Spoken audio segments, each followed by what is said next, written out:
Greetings. This is video number 25 of the poem Savitri or Savitri by Sri Aurobindo. I'm about to read Canto 4 of Book 10, The Dream Twilight of the Earthly Real. There came a slope that slowly downward sank. It slipped towards a stumbling gray descent. The dim heart marvel of the ideal was lost. Its crowding wonder of bright delicate dreams and vague half-limbed sublimities she had left. Thought fell towards lower levels, hard and dense. It passioned for some crude reality. The twilight floated still, but changed its hues, and heavily swathed a less delightful dream. It settled in tired masses on the air, its symbol colors tuned with duller reds, and almost seemed a lurid mist of day. A straining, taut and dire, besieged her heart. Heavy her sense grew with a dangerous load, and sadder, greater sounds were in her ears, as through stern breakings of the lambent glare, her vision caught a hurry of driving plains, and cloudy mountains and wide tawny streams, and cities climbed in minarets and towers towards an unavailing changeless sky. Long quays and gaunts and harbors white with sails challenged her sight a while, and then were gone. Amidst them travailed toiling multitudes and ever-shifting perishable groups, a foiled cinema of lit shadowy shapes, enveloped in the gray mantle of a dream. Imagining meanings in life's heavy drift, they trusted in the uncertain environment, and waited for death to change their spirit's scene. A savage din of labor and a tramp of armored life, and the monotonous hum of thoughts and acts that ever were the same, as if the dull, reiterated drone of a great brute machine beset her soul. A gray, dissatisfied rumor, like a ghost of the moaning of a loud, unquiet sea. A huge, inhuman cyclopean voice, a Babel builder's song towering to heaven. A throb of engines and the clang of tools brought the deep undertone of labor's pain.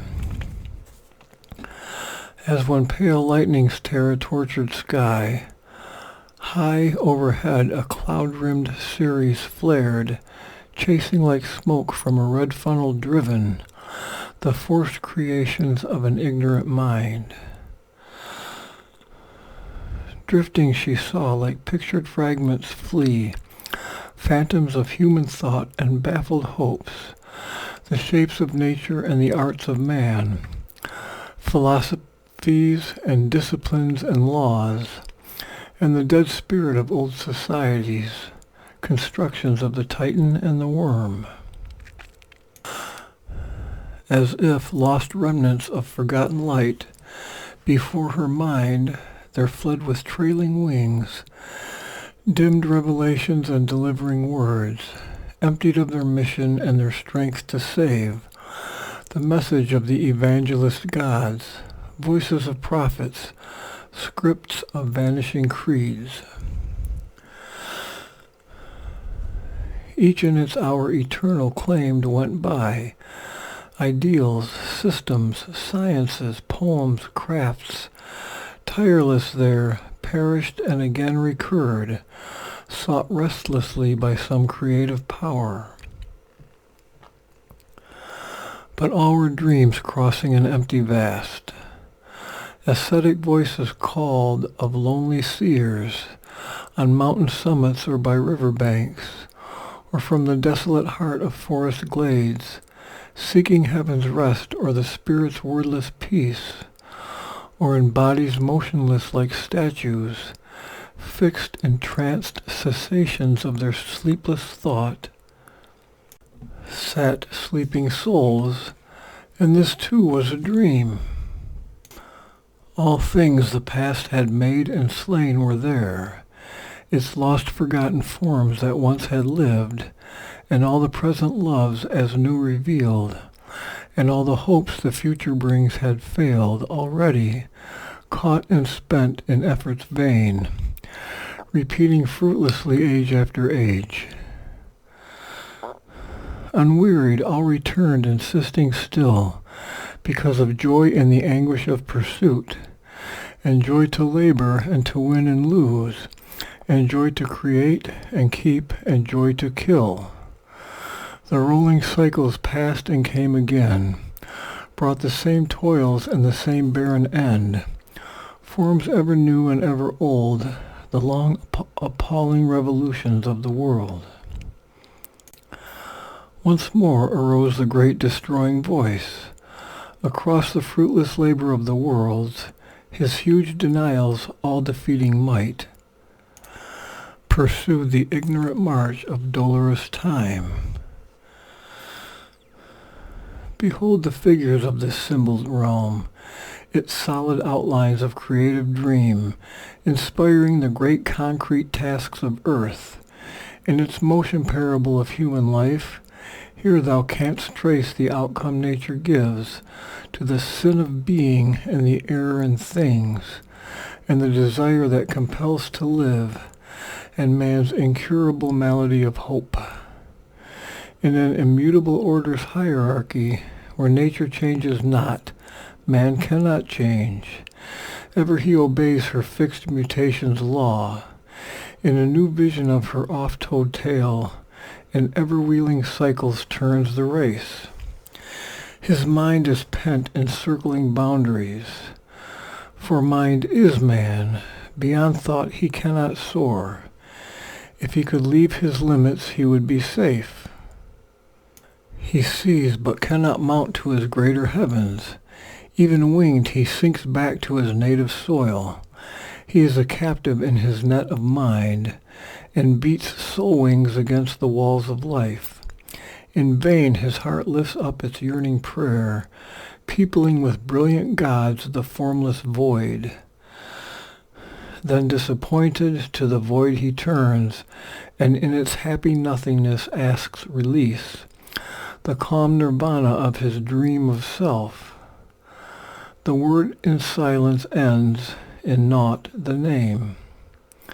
Apart amid the mortal multitudes, he calls the Godhead incommunicable to be the lover of his lonely soul, or cast his spirit into its void embrace. Or he finds his copy in the impartial all. He imparts to the immobile his own will, attributes to the eternal wrath and love, and to the ineffable lends 1,000 names.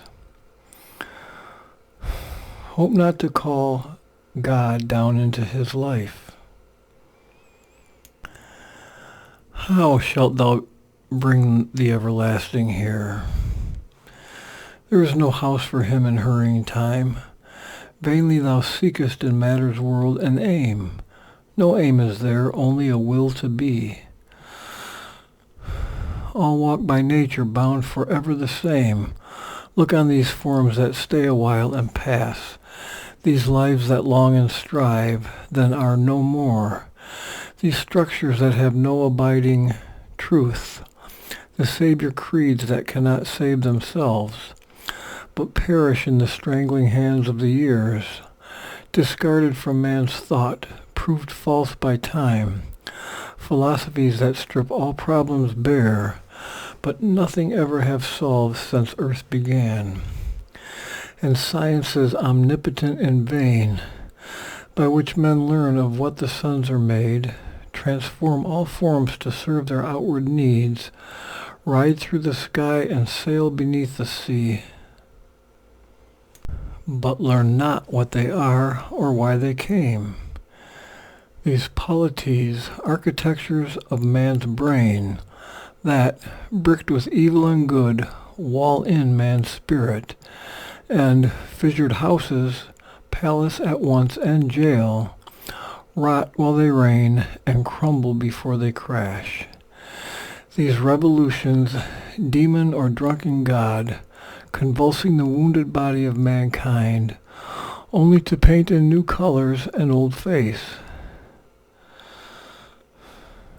These wars, carnage triumphant, ruin gone mad, the work of centuries vanishing in an hour, the blood of the vanquished and the victor's crown, which men, to be born, must pay for with their pain, the hero's face divine on Saturn's limbs, the demon's grandeur mixed with the demigods, the glory and the beasthood and the shame.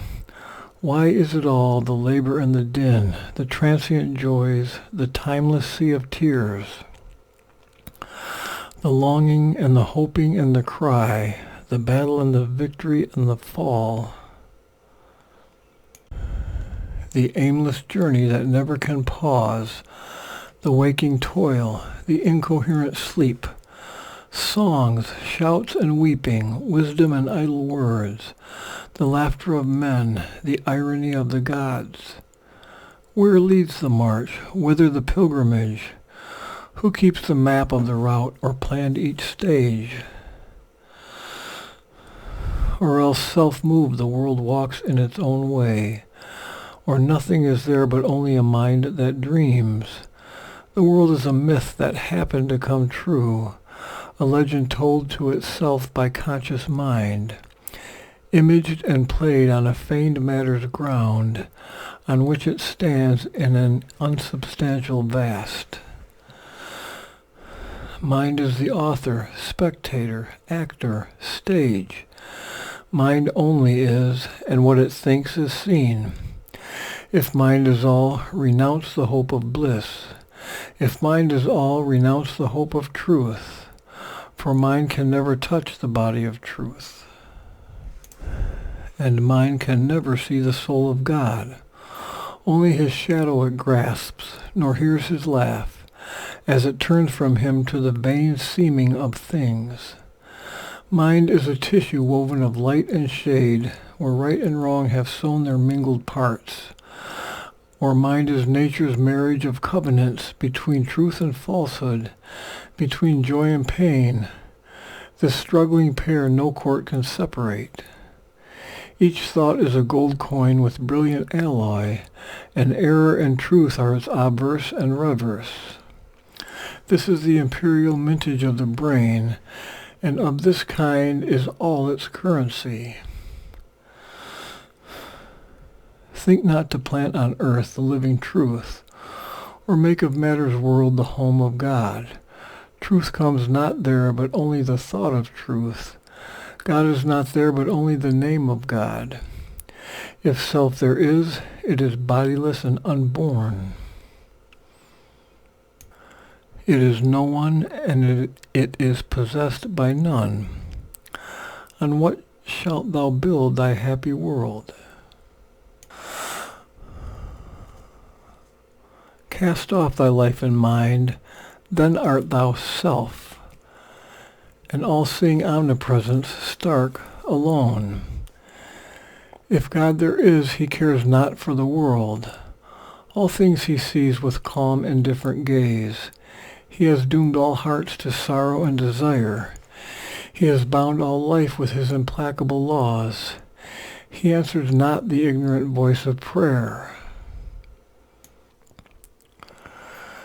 Eternal, while the ages toil beneath, unmoved, untouched by aught that he has made, he sees as minute details mid the stars the animal's agony and the fate of man.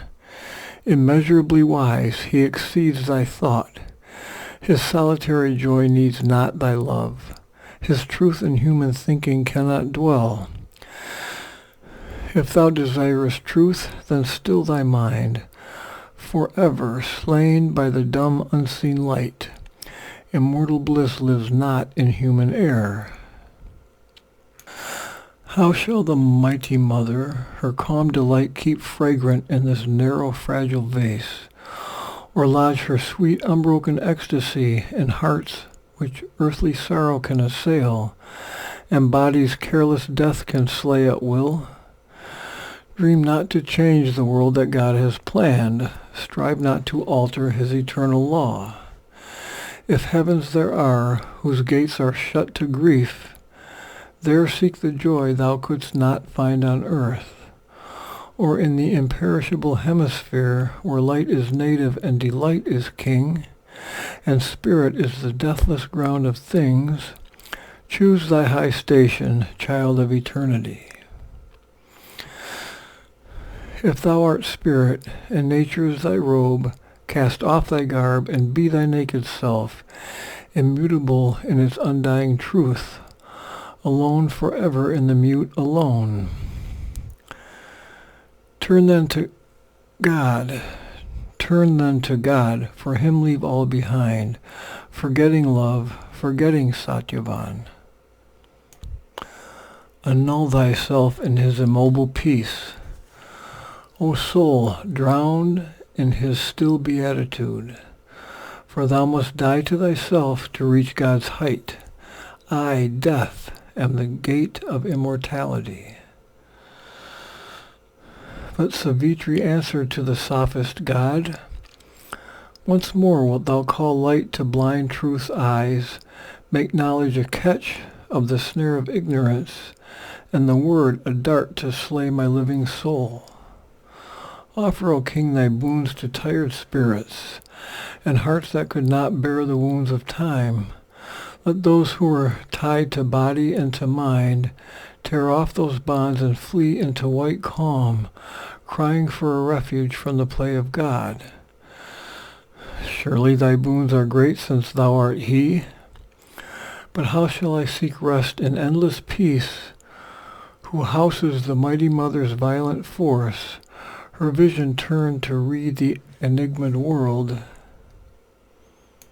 her will tempered in the blaze of wisdom's sun, and the flaming silence of her heart of love?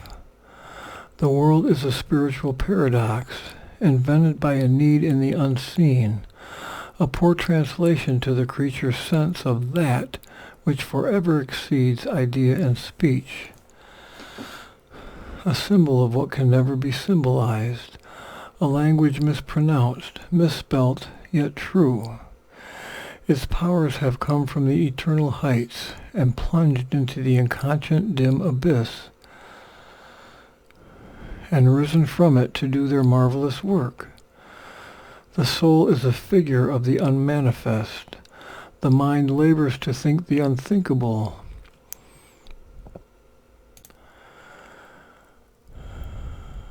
The life to call the immortal into birth, the body to enshrine the illimitable. The world is not cut off from truth and God. In vain thou hast dug the dark, unbridgeable gulf. In vain thou hast built the blind and doorless wall. Man's soul crosses through thee to paradise. Heaven's sun forces its way through death and night. Its light is seen upon our being's verge. My mind is a torch lit from the eternal sun, my life a breath drawn by the immortal guest. My mortal body is the eternal's house. Already the torch becomes the undying ray. Already the life is the immortal's force. The house grows of the householder part and one.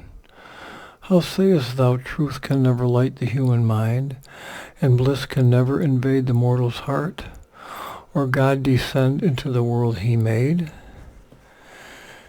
If in the meaningless void creation rose, if from a bodiless force matter was born, if life could climb in the unconscious tree, its green delight break into emerald leaves, and its laughter of beauty blossom in the flower, if sense could wake in tissue, nerve, and cell, and thought seize the gray matter of the brain, and soul peep from its secrecy through the flesh, how shall the nameless light not leap on men, and unknown powers emerge from nature's sleep? Even now hints of a luminous truth like stars arise in the mind-mooned splendor of ignorance. Even now the deathless lover's touch we feel. If the chamber's door is even a little ajar, what then can hinder God from stealing in, or who forbids his kiss on the sleeping soul? Already God is near, the truth is close. Because the dark atheist body knows him not, must the sage deny the light, the seer his soul? I am not bound by thought or sense or shape. I live in the glory of the infinite. I am near to the nameless and unknowable.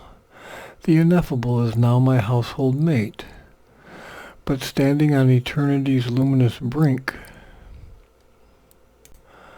I have discovered that the world was he.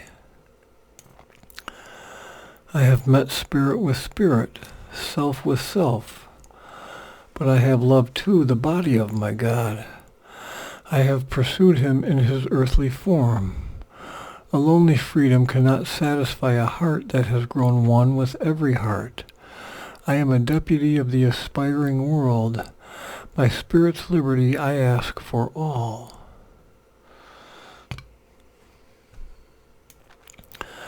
Then rang again a deeper cry of death, as if beneath its weight of sterile law, oppressed by its own obstinate, meaningless will, disdainful, weary, and compassionate, it kept no more its old intolerant sound, but seemed like life's in her unnumbered paths, toiling forever and achieving naught, because of birth and change, her mortal powers by which she lasts, around the turnposts fixed, turning of a wide, circling, aimless race, whose course forever speeds and is the same, in its long play with fate and chance and time, assured of the game's vanity, lost or won, crushed by its load of ignorance and doubt, which knowledge seems to increase and growth to enlarge, the earth mind sinks and it despairs and looks old, weary, and discouraged on its work. It was all nothing then, or vainly achieved? Some great thing has been done, some light, some power, delivered from the huge unconscious grasp,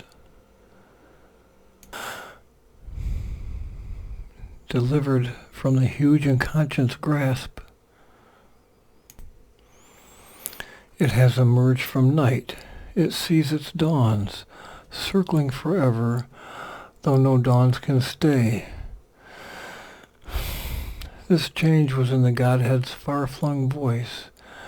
His form of dread was altered and admitted our transient efforts at eternity, yet flung vast doubts of what might else have been on grandiose hints of an impossible day.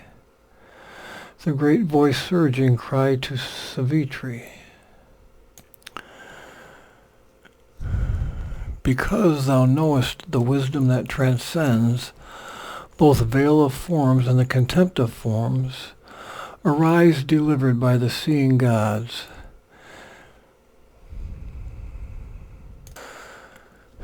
If free thou hadst kept thy mind from life's fierce stress, thou mightest have been like them, omniscient, calm. But the violent and passionate heart forbids. It is the storm bird of an anarch power that would upheave the world and tear from it the indecipherable scroll of fate. Death's rule and law and the unknowable will.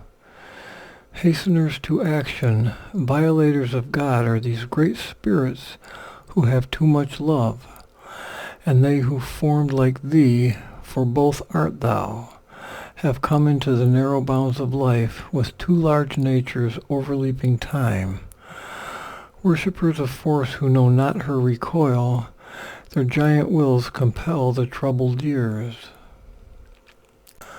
The wise are tranquil, silent the great hills rise ceaselessly towards their unreached sky, seated on their unchanging base, their heads dreamless in heaven's immutable domain.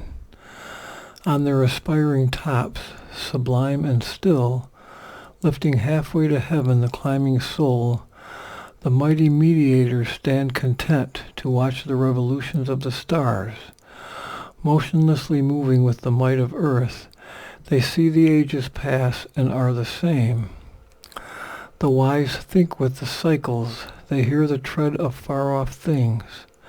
Patient, unmoved, they keep their dangerous wisdom in their depths restrained, lest man's frail days into the unknown should sink, dragged like a ship by bound Leviathan into the abyss of his stupendous seas.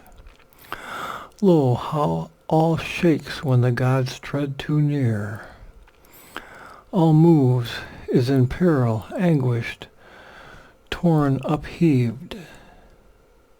The hurrying aeons would stumble on too swift if strength from heaven surprised the imperfect earth, and veilless knowledge smote these unfit souls.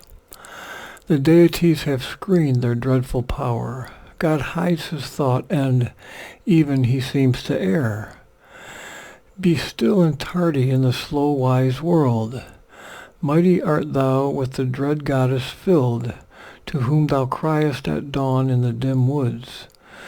Use not thy strength like the wild Titan souls. Touch not the seated lines, the ancient laws. Respect the calm of great established things. But Savitri replied to the huge god, What is the calm thou vaultest, O law, O death? Is it not the dull-visioned tread inert of monstrous energies chained in a stark round, soulless and stone-eyed with mechanic dreams? Vain the soul's hope if changeless law is all.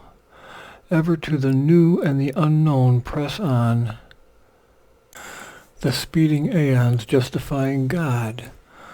What were earth's ages if the great restraint were never broken, and glories sprang not forth, bursting their obscure seed, while man's slow life leaped hurried into sudden splendid paths, by divine words and human gods revealed?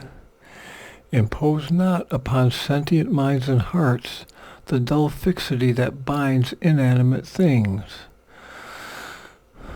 Impose not upon sentient minds and hearts the dull fixity that binds inanimate things. Well is the unconscious rule for the animal breeds, content to live beneath the immutable yoke. Man turns to a nobler walk, a master path. I trample on thy law with living feet, for to arise in freedom I was born. If I am mighty, let my force be unveiled, equal companion of the dateless powers, or else let my frustrated soul sink down, unworthy of Godhead in the original sleep. I claim from time my will's eternity, God from his moments. But death replied to her, Why should the noble and immortal will stoop to the petty works of transient earth, freedom forgotten and the eternal's path? Or is this the high use of strength and thought, to struggle with the bonds of death and time, and spend the labor that might earn the gods, and battle and bear agony of wounds, to grasp the trivial joys that earth can guard in her small treasure chest of passing things? Child, hast thou trodden the gods beneath thy feet, only to win poor shreds of earthly life, for him thou lovest, cancelling the grand release, keeping from early rapture of the heavens his soul, the lenient deities have called? Are thy arms sweeter than the courts of God? She answered, Straight I trample on the road, the strong hand hewed for me which planned our paths. I run where his sweet, dreadful voice commands, and I am driven by the reins of God. Why drew he wide his scheme of mighty worlds, or filled infinity with his passionate breath?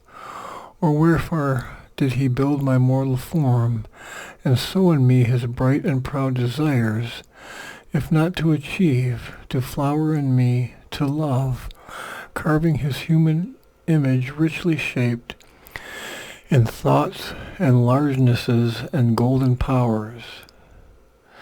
Far heaven can wait our coming in its calm. Easy the heavens were to build for God. Earth was his difficult matter. Earth the glory gave of the problem and the race and strife.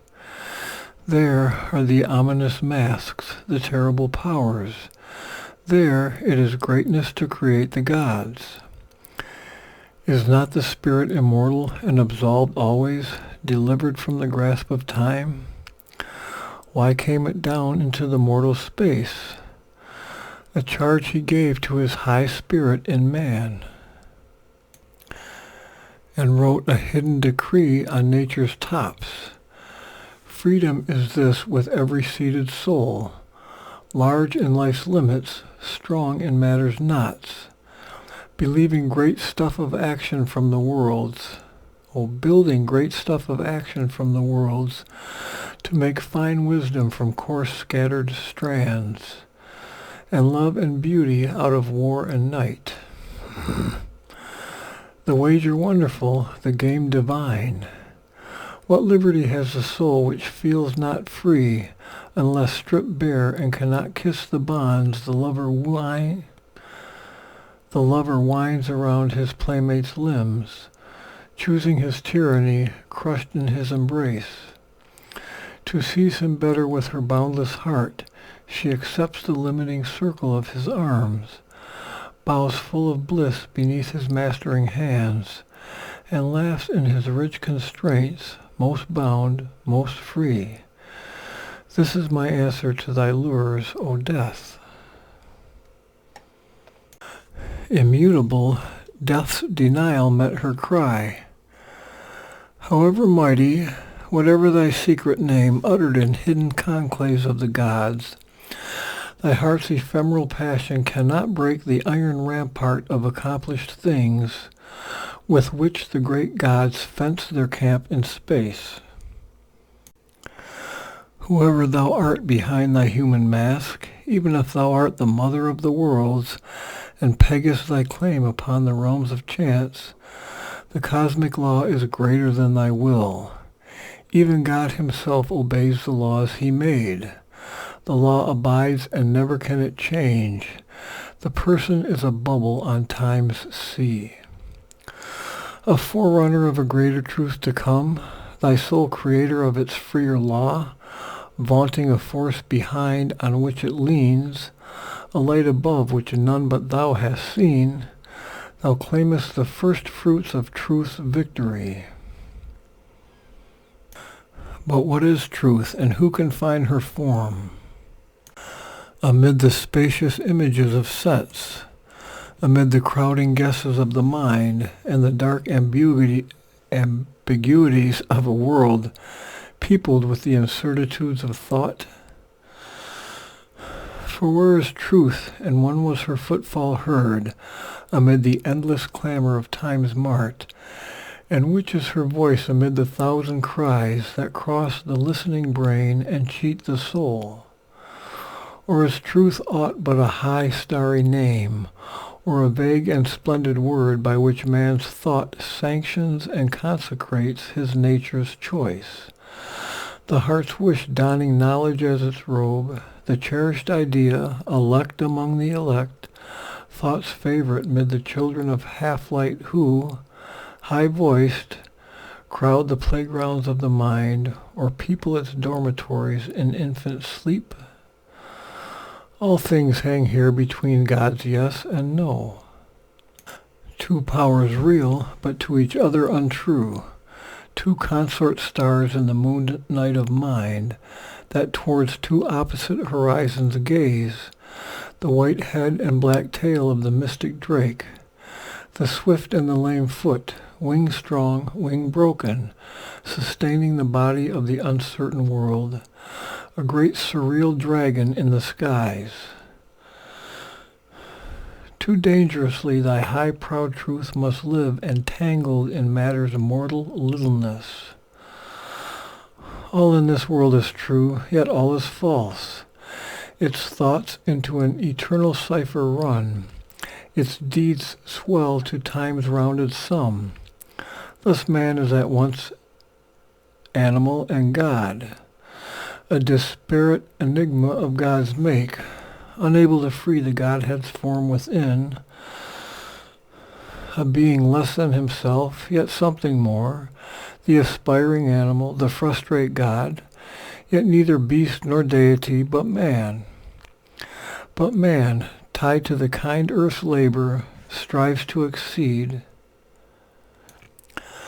climbing the stairs of God to higher things. Objects are seemings, and none knows their truth. Ideas are guesses of an ignorant God. Truth has no home in earth's irrational breast, yet without reason life is a tangle of dreams. But reason is poised above a dim abyss, and stands at last upon a plank of doubt. Eternal truth lives not with mortal men. Or if she dwells within thy mortal heart, show me the body of the living truth, or draw for me the outline of her face, that I too may obey and worship her. Then will I give thee back thy Satyavan. But here are only facts and steel-bound law. This truth I know, that Satyavan is dead, and even thy sweetness cannot lure him back. No magic truth can bring the dead to life. No power of earth cancel the thing once done. No joy of the heart can last surviving death. No bliss persuade the past to live again. But life alone can solace the mute void, and fill with thought the emptiness of time. Leave then thy dead, O Savitri, and live. The woman answered to the mighty shade, and as she spoke, mortality disappeared. Her goddess self grew visible in her eyes. Light came, a dream of heaven, into her face. O death, thou too art God, and yet not he, but only his own black shadow on his path, as leaving the night he takes the upward way, and drags with him its clinging inconscient force. Of God unconscious thou art the dark head, of his ignorance thou art the impenitent sign, of its vast tenebrous womb the natural child, on his immortality the sinister bar. All contraries are aspects of God's face. The many are the innumerable one. The one carries the multitude in his breast. He is the impersonal, inscrutable soul. He is the one infinite person seeing the world. The silence bears the eternal's great dumb seal. His light inspires the eternal word. He is the immobile's deep and deathless hush, its white and signless blank negating calm. Yet stands the Creator Self, the Almighty Lord, and watches his will done by the forms of gods, and the desire that goads half-conscious man, and the reluctant and unseeing night. These wide divine extremes, these inverse powers, are the right and left side of the body of God. Existence balanced twixt two mighty arms confronts the mind with unsolved abysms of thought. Darkness below, a fathomless light above. In light are joined, but sundered by severing mind, stand face to face, opposite, inseparable, two contraries needed for his great world task, two poles whose current make the immense world force. In the stupendous secrecy of his self, above the world brooding with equal wings, he is both in one, beginningless, without end. Transcending both, he enters the Absolute. His being is a mystery beyond mind. His ways bewilder mortal ignorance. The finite in its little sections parked, amazed, credits not God's audacity, who dares to be the unimagined all, and see and act as might one infinite. Against human reason, this is his offense, being known to be forever unknowable, to be all and yet transcended the mystic whole, W-H-O-L-E, absolute, to lodge in a relative world of time, eternal and all-knowing, to suffer birth. Omnipotent, to sport with chance and fate, spirit, yet to be matter and the void, illimitable, beyond form or name, to dwell within a body, one and supreme, to be animal and human and divine. A still deep sea, he laughs in rolling waves. Universal, he is all, transcendent, none. To man's righteousness, this is his cosmic crime.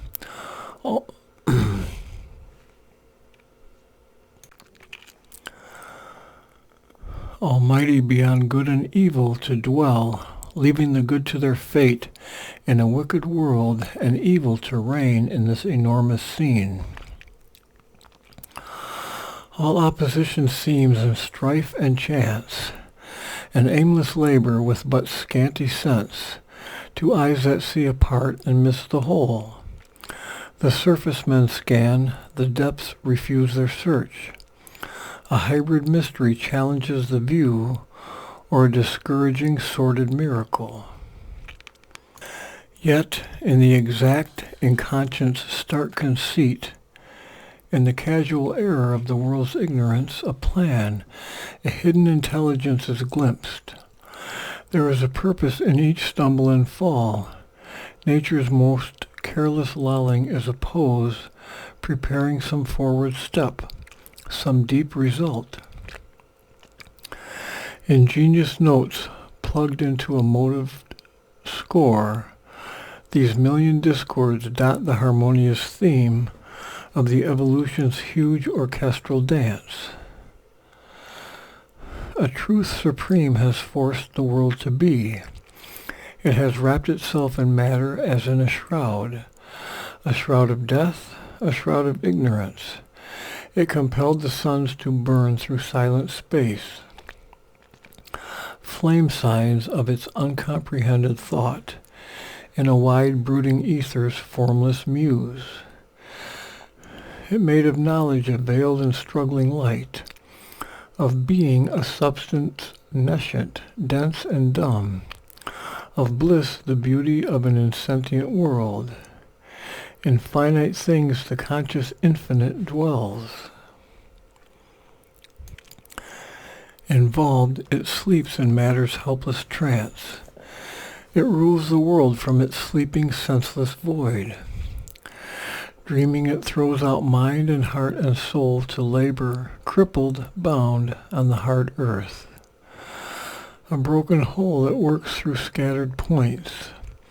Its gleaming shards are wisdom's diamond thoughts. Its shadowy reflex are ignorance. It starts from the mute mass in countless jets. It fashions a being out of brain and nerve, a sentient creature from its pleasures and pangs. A pack of feelings obscure, a dot of sense, survives a while answering the shocks of life. Then, crushed or its force spent, leaves the dead form, leaves the huge universe in which it lived, an insignificant, unconsidered guest. But the soul grows, concealed within its house. It gives to the body its strength and magnificence. It follows aims in an ignorant, aimless world. It lends significance to earth's meaningless life. A demigod animal came thinking man. He wallows in mud, yet heavenward soars in thought. He plays and ponders, laughs and weeps and dreams, satisfies his little longings like the beast. He pores upon life's book with student eyes. Out of this tangle of intellect and sense, out of the narrow scope of finite thought, at last he wakes into spiritual mind. A high liberty begins in luminous room. He glimpses eternity, touches the infinite. He meets the gods in great and sudden hours. He feels the universe as his larger self. Makes space and time his opportunity to join the heights and depths of being in light. In the heart's cave speaks secretly with God. But these are touches and high moments lived. Fragments of truth supreme have lit his soul. Reflections of the sun in waters still. A few have dared the last supreme ascent, and break through borders of blinding light above, and feel a breath around of mightier air, receive a vaster being's messages, and bathe in its immense intuitive ray. On summit mind are radiant altitudes, exposed to the luster of infinity, outskirts and dependencies of the house of truth, upraised estates of mind, and measureless. There man can visit, but there he cannot live. A cosmic thought spreads out its vastitudes. Its smallest parts are here philosophies, challenging with their detailed immensity, each figuring an omniscient scheme of things. But higher still can climb the ascending light. There are vasts of vision and eternal suns, oceans of an immortal luminousness, flame hills assaulting heaven with their peaks. There dwelling, all becomes a blaze of sight. A burning head of vision leads the mind. Thought trails behind it its long comet trail. The heart glows, and illuminate and sear, and sense is kindled into identity. And sense is kindled into identity. A highest flight climbs to a deeper view. In a wide opening of its native sky, intuition's lightnings range in a bright pack, hunting all hidden truths out of their lairs. Its fiery edge of seeing absolute cleaves into locked unknown retreats of self, rummages the sky recesses of the brain, lights up the occult chambers of the heart. Its spear-point ictus of discovery, pressed on the cover of a name, the screen of form, strips bare the secret soul of all that is. Thought there has revelation's sun-bright eyes. The word, a mighty and inspiring voice, enters truth's inmost cabin of privacy and tears away the veil from God and life, then stretches the boundless finite's last expense, the cosmic empire of the overmind, time's buffer state bordering eternity, too vast for the experience of man's soul. All here gathers beneath one golden sky. The powers that build the cosmos station take in its house of infinite possibility. Each god from there builds his own nature's world. Ideas are phalanxed like a group of suns, each marshalling his company of rays. Thoughts crowd in masses seized by one regard. All time is one body, space a single look. There is the Godhead's universal gaze, and there the boundaries of immortal mind. The line that parts and joins the hemispheres closes in on the labor of the gods, fencing eternity from the toil of time. In her glorious kingdom of eternal light, all ruler, ruled by none, the truth supreme, omnipotent, omniscient, and alone, in a golden country keeps her measureless house. In its corridor she hears the tread that comes out of the unmanifest, never to return, till the unknown is known and seen by men. Above the stretch and blaze of cosmic sight, above the silence of the wordless thought, formless creator of immortal forms, nameless, investitured with the name divine, transcending time's hours, transcending timelessness, the mighty mother sits in lucent calm and holds the eternal child upon her knees, attending the day when he shall speak to fate.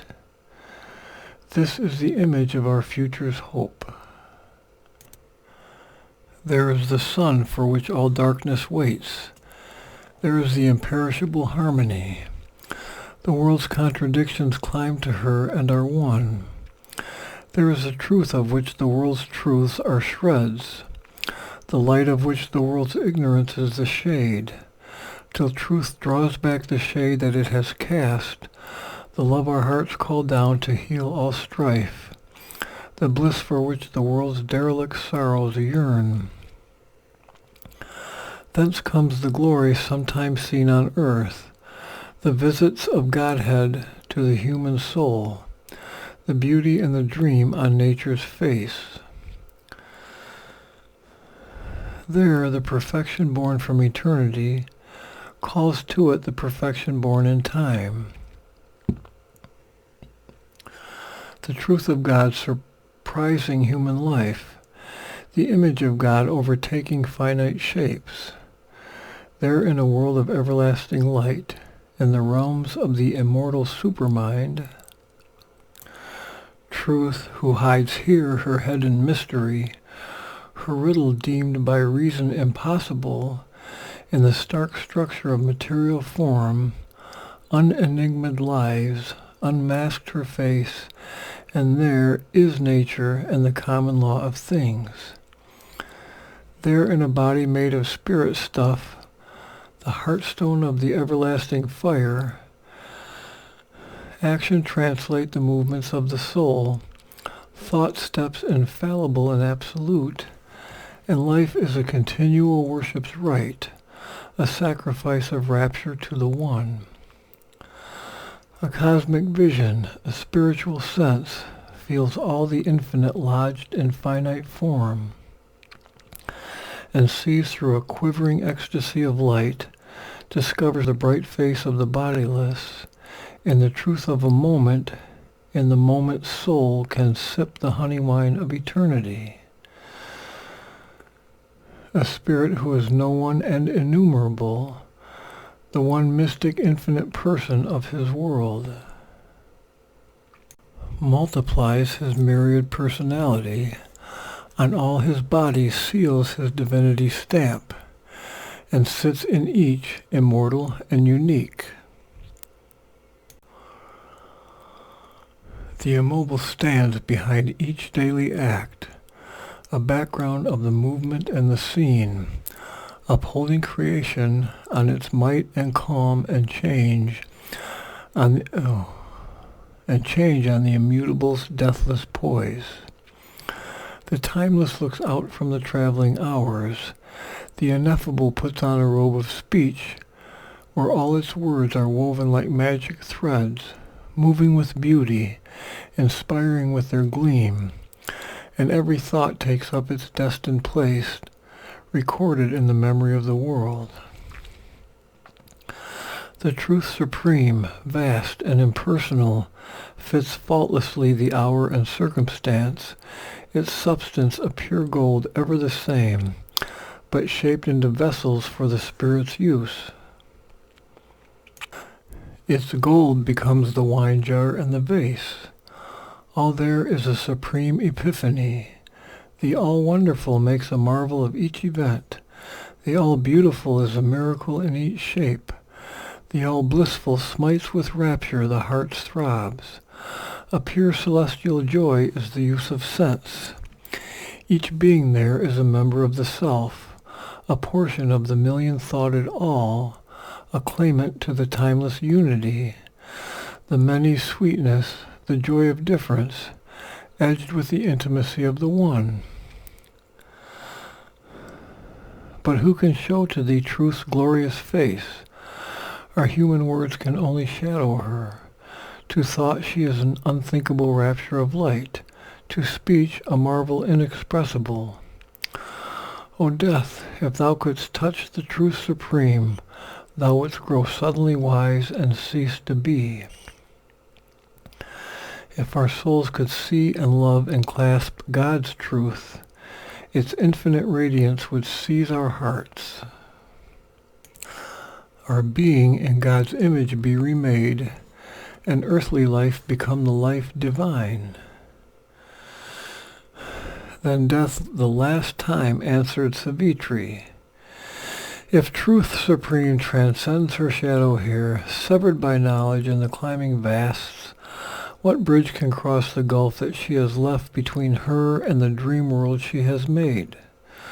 Or who could hope to bring her down to men and persuade to tread the harsh globe with wounded feet, leaving her unapproachable glory and bliss, wasting her splendor on pale earthly air? Is thine that strength, O beauty of mortal limbs? O soul who flutterest to escape my net? Who then art thou hiding in human guise? Thy voice carries the sound of infinity. Knowledge is with thee, truth speaks through thy words. The light of things beyond shines in thy eyes. But where is thy strength to conquer time and death? Hast thou God's force to build heaven's values here? For truth and knowledge are an idle gleam if knowledge brings not power to change the world, if might comes not to give to truth her right. A blind force, not truth, has made this ignorant world. A blind force, not truth, orders the lives of men. By power, not light, the great gods rule the world. Power is the arm of God, the seal of fate.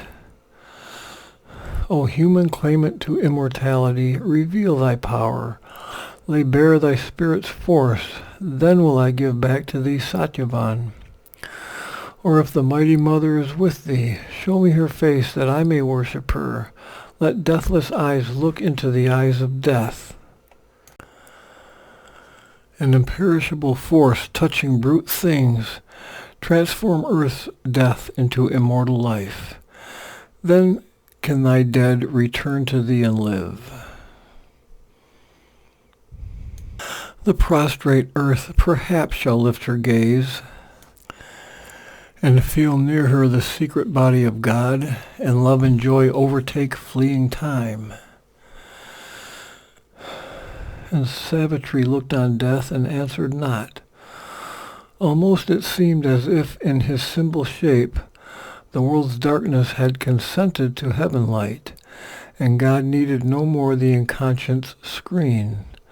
A mighty transformation came on her, a halo of the indwelling deity, the immortal's luster that had lit her face, and tinted its radiance in her body's house, overflowing made the air a luminous sea. In a flaming moment of apocalypse, the incarnation thrust aside its veil. A little figure in infinity, yet stood and seemed the Eternal's very house, as if the world's center was her very soul, and all wide space was but its outer robe. A curve of the calm hauteur of far heaven, descending into earth's humility, her forehead's span vaulted the omniscient's gaze. Her eyes were two stars that watched the universe. The power that from her being's summit reigned, the presence chambered in lotus secrecy, came down and held the center in her brow, where the mind's Lord in his control room sits. There throned on concentration's native seat, he opens that third mysterious eye in man, the unseen's eye that looks at the unseen, when light with a golden ecstasy fills his brain, and the eternal's wisdom drives his choice, and eternal will seizes the mortal's will. It stirred in the lotus of her throat of song, and in her speech throbbed the immortal world. Her life sounded with the steps of the world soul, moving in harmony with the cosmic thought.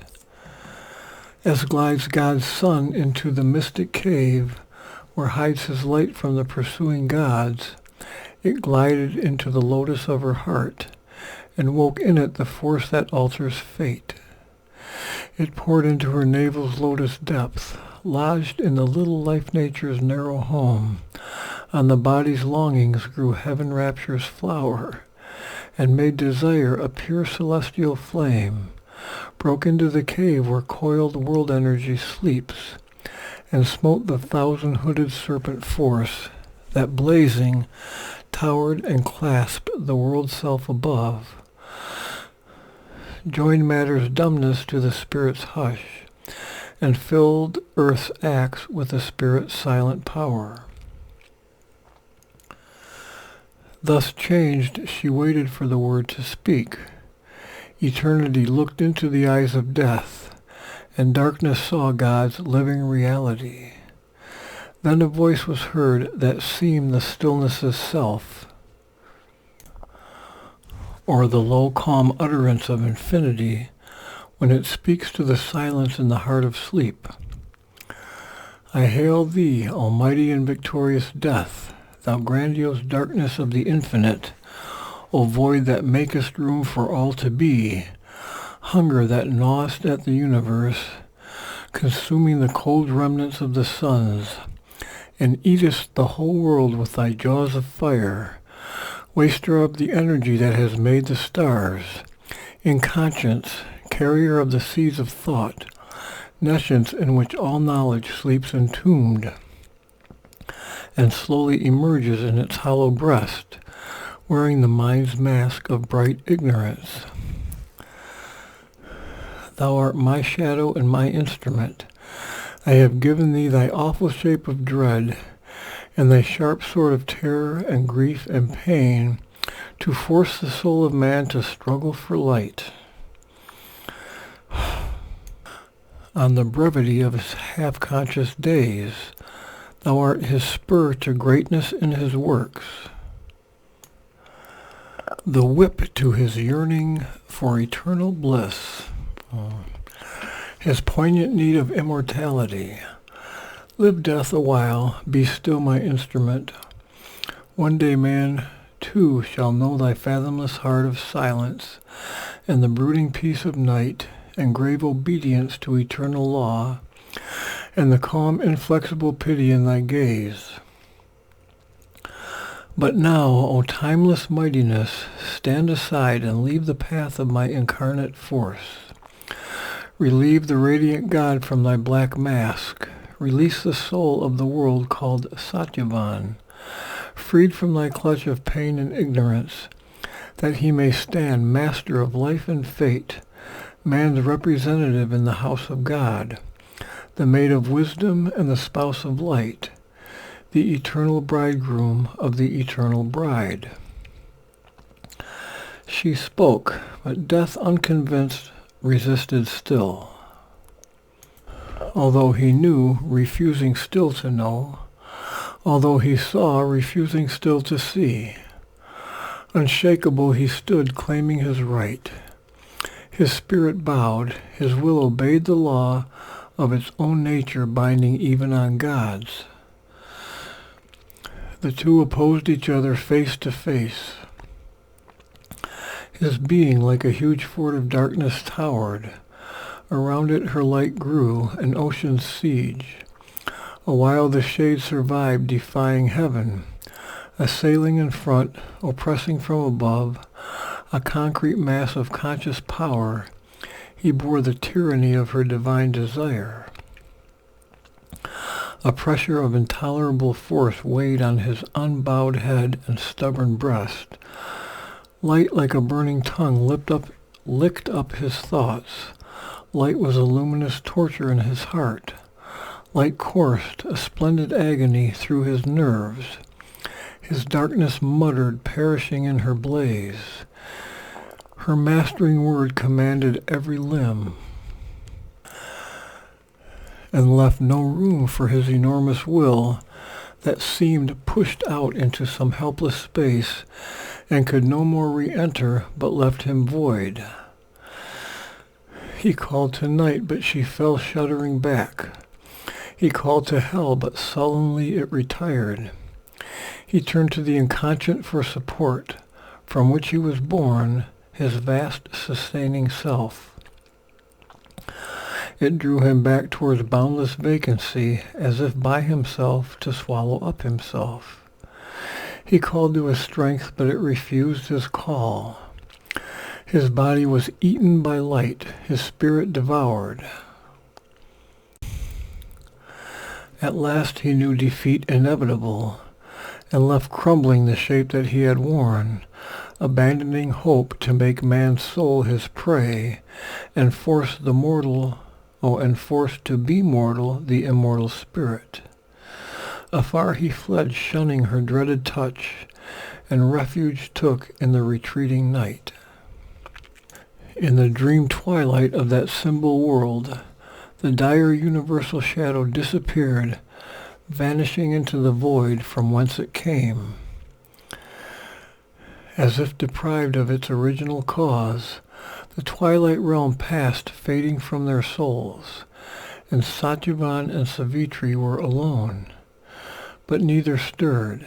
Between those figures rose a mute, invisible, and translucent wall. In the long blank moment's pause, nothing could move. All waited on the unknown, inscrutable will. That is the end of Canto 4, the end of Book 10, the end of video 25 of the poem Savitri by Sri Aurobindo.